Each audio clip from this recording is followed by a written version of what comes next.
totoong love story ay walang kabantay. Ang sabi ni Aisha, radiyallahu anha, wala akong ibang pinagsilosan na asawa ng Propeta Muhammad sallallahu alaihi wasallam. Maliban na lang sa tindi ng selos na nararamdaman ko kay Khadija, radiyallahu anha. Hindi ko siya nakita, pero nararamdaman ko ang espesyal na porsyon niya sa puso ng Propeta Muhammad sallallahu alaihi wasallam. To the point na nagtanong si Aisha, bakit ba hindi mo magawang kalimutan ang babaeng yan? Yang babaeng yan na may pulang bibig? Bakit tinawag niyang pulang bibig? Dahil alam ni Aisha na matanda na si Khadija.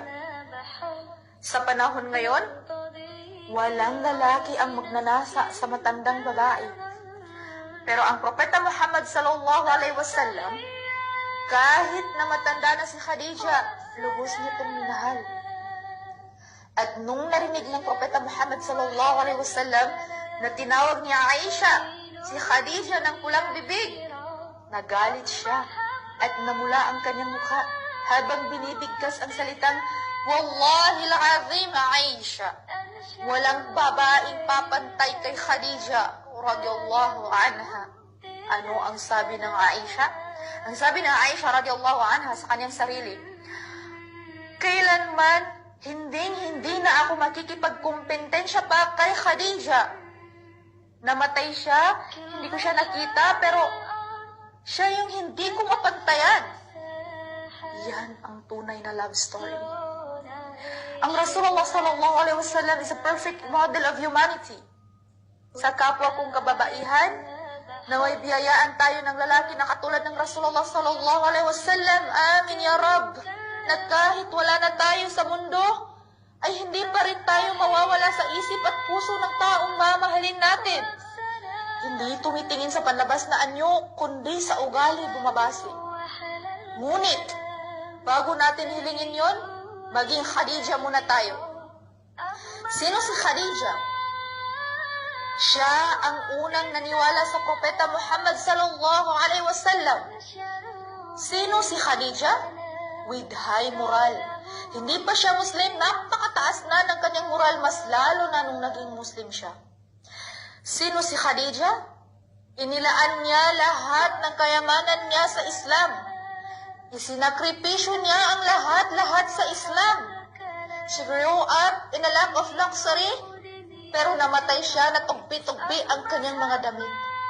Kaya isang araw, sinabi ng Rasulullah sallallahu alaihi wasallam nang makita niya si Khadija radiyallahu anha na umiiyak na tugbi-tugbi ang kanyang mga kasuotan. Dahil napakahirap nila ni hindi makakain ang mga sahaba at Banu Hashim.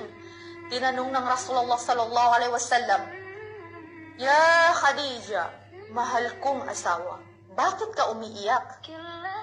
At ay sabi ng Khadija radiyallahu anha, Ya Rasulullah, umiiyak ako dahil ganito. Tugon ng Rasulullah sallallahu alaihi wasallam, umiiyak ka ba dahil napakahirap mo na? Mula sa pinakamayamang babae ng mga Quraysh, ito ang buhay na naibigay ko sa iyo. Sabi ng Khadija radiyallahu anha, Ya Rasulullah, hindi ako nagrereklamo sa buhay na meron tayo ngayon kung ito ay para sa Allah subhanahu wa ta'ala. Umiiyak ako, Ya Rasulullah, dahil mamamatay na ako. At kapag mamatay na ako, wala na akong may tutulong sa iyo, Ya Rasulullah. Ayaw kitang iwan dahil alam kong kailangan mo pa ako, Ya Rasulullah. Pero mamamatay na ako. Ya Rasulullah, nararamdaman kong malapit na akong mamatay. At para malaman mo na mamatay man ako, lahat isasakripisyo ko sa Allah subhanahu wa ta'ala. At sa iyo, Ya Rasulullah.